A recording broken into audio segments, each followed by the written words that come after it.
आज के टाइम में लोग कहते हैं कि पहले कॉन्फिडेंट फील करो फिर काम शुरू करो। लोग मोटिवेशन ढूंढते हैं, पॉजिटिव फील होने का वेट करते हैं और जब कॉन्फिडेंट नहीं आता तो खुद को वीक मान लेते हैं। लेकिन सच ये है कि कॉन्फिडेंट कोई फीलिंग नहीं होता, कॉन्फिडेंट एक रिजल्ट होता है और ये रिजल्ट सिर्फ एक चीज़ से आता है, डिसिप्लिन। अगर डिसिप्लिन नहीं है तो कॉन्फिडेंस सिर्फ दिखावा बनकर रह जाता है। और इस बात को दुनिया में सबसे अच्छे तरीके से जिस इंसान ने प्रूव किया उसका नाम है डेविड गॉगिंस। डेविड गॉगिंस एक टाइम पर 150 किलो का लड़का था। वो खुद से नफरत करता था। शीशे में अपना चेहरा देखकर उसे गुस्सा आता था। लोग उसे लूजर बोलते थे और सच ये था कि वो खुद भी अपने आप को लूजर मानता था।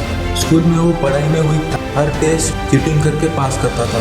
उसका जिंदगी का कोई डायरेक्शन नहीं था। उसका फुल टाइम जॉब था रात भर रेस्टोरेंट का गंदा किचन घुसकर कॉकरोच और चूहा मारना। वो सोचता था कि शायद उसका जिंदगी का मकसद बस यही। और जब इंसान अपना लाइफ को इतना छोटा मान लेता है वहीं से कॉन्फिडेंस मर जाता है। डेविड का बचपन और भी ज्यादा पेनफुल था। उसके फादर वायलेंट थे, अब्यूसिव थे, रोज घर में मारपीट होता था। डेविड ने अपने माँ को पिटते हुए देखा, स्टेयर से गिरते हुए देखा और बालों से घसीटते हुए देखा।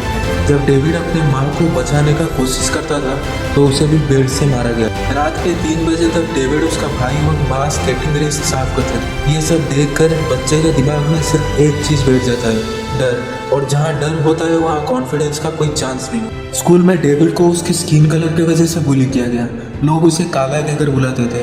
उसकी नोटबुक्स में रेसिस्ट वर्ड लिख दिया जाता था। एक बार एक व्हाइट लड़के ने गाड़ी से उतरकर गन डेविड के सर पर रख दी। डेविड कुछ नहीं कर पाया, वो चुप रहा। उस दिन डेविड ने सीख लिया कि दुनिया वीक लोगों को और वीक बना देती है। उसके अंदर गुस्सा भर गया, पर वो गुस्सा डायरेक्शन लेस था। और जब गुस्सा डायरेक्शन के बिना होगा तो वो इंसान को और बर्बाद कर देता। डेविड ने अपने रियलिटी से भागना शुरू कर दिया।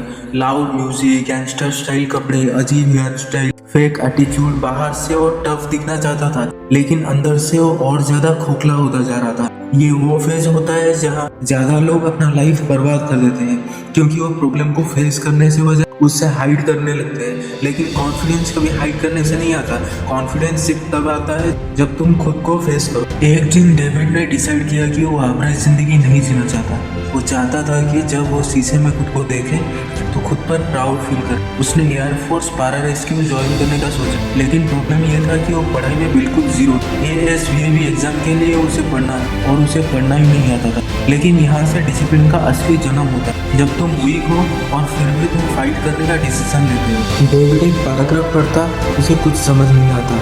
वो दोबारा पढ़ता, फिर भी नहीं समझ पाता। फिर वो उस पैराग्राफ को लिखता, बार बार लिखता, घंटों तक लिखता। ये बोरिंग था, पेनफुल था, लेकिन डेविड ने एक चीज नोटिस किया। जब वो गिव अप नहीं करता था तो धीरे धीरे उसका दिमाग स्ट्रांग हो रहा था। हर बार जब वो डिसिप्लिन फॉलो करता था उसका खुद पर ट्रस्ट थोड़ा और बढ़ता था और ये भी ट्रस्ट आगे जाकर कॉन्फिडेंस बनने वाला था। डेविड सुबह 4-5 बजे उठ वर्कआउट करता था, बर्फ हो या बारिश हो, रनिंग करता था, पुशअप, साइकिलिंग, स्विमिंग, सब कुछ। बॉडी दर्द करता था लेकिन वो रुकता नहीं, क्योंकि डिसिप्लिन का मतलब होता है जब बॉडी मना करे तब भी काम करे। हर दिन जब वो अपना रूटीन कंप्लीट करता था उसके दिमाग में एक आवाज स्ट्रांग होता है, जरा तू कर सकता है। और ये आवाज ही कॉन्फिडेंस था। ट्रेनिंग के दौरान डॉक्टर को पता चला कि डेविड को sickle cell trait, heart attack का रिस्क। उसने ट्रेनिंग छोड़ दिया। बाहर आने के बाद उसने रियलाइज किया कि अपने लिमिट तक पुश ही नहीं की। ये रियलाइजेशन उसके लिए सबसे पेनफुल था। उसका वेट फिर बढ़ गया।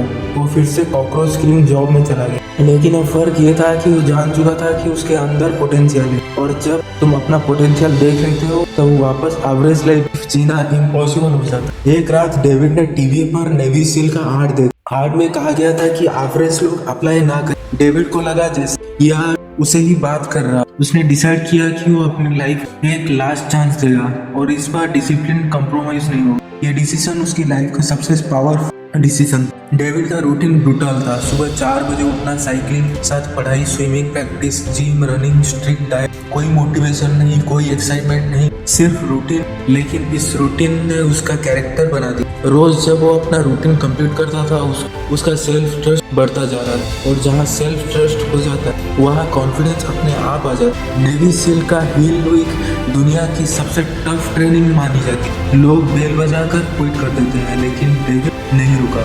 उसने अपने दिमाग को पेन का आदत डाल दिया। कैंट हर्ट मी का कोर कंसेप्ट यही कैलस द माइंड। जब तक तुम दिमाग को पेन से ट्रेन नहीं करने, जब तुम अपने दिमाग को पेन से ट्रेन नहीं कर देते हो, दुनिया का कोई प्रेशर तुम्हें तोड़ नहीं सकता। और यही रियल कॉन्फिडेंस होता है। नेवी सील बनने के बाद भी डेविड नहीं रुका। Ultra marathon, 100 mile races, heart surgery के बाद कमबैक, वर्ल्ड रिकॉर्ड, सब कुछ डिसिप्लिन की वजह से पॉसिबल हुआ। डेविड खुद मानता था कि उसके पास कोई स्पेशल टैलेंट नहीं, उसकी सिर्फ एक स्ट्रेंथ, वो क्विट नहीं करता। डेविड कहता है कि आज भी उसे सुबह उठने का मन नहीं करता। फर्क सिर्फ इतना है कि वो अपने मन को कंट्रोल करता है। वो अपने आप से कहता है उठ, काम कर, अपना वाल रख। और जब तुम रोज अपना वाल रखते हो, तुम खुद पर भरोसा करना सीख जाते हो। तुम खुद पर भरोसा करना सीख जाते हो और खुद पर भरोसा ही कॉन्फिडेंस। इस स्टोरी से एक बात क्लियर है, कॉन्फिडेंस मोटिवेशनल वीडियो से नहीं आता। कॉन्फिडेंस सिर्फ डिसिप्लिन से आता है। रोज एक छोटा प्रॉमिस करो और उसे पूरा करो, चाहे वर्कआउट, पढ़ाई हो या कोई अनकंफर्टेबल काम। जब तुम 30 दिन, 60 दिन या 90 दिन तक अपना वार्ड रख लेते हो, तुम अपना असली पोटेंशियल देख लेते हो और उस दिन के बाद तुम कभी खुद को वीक नहीं कर पाते।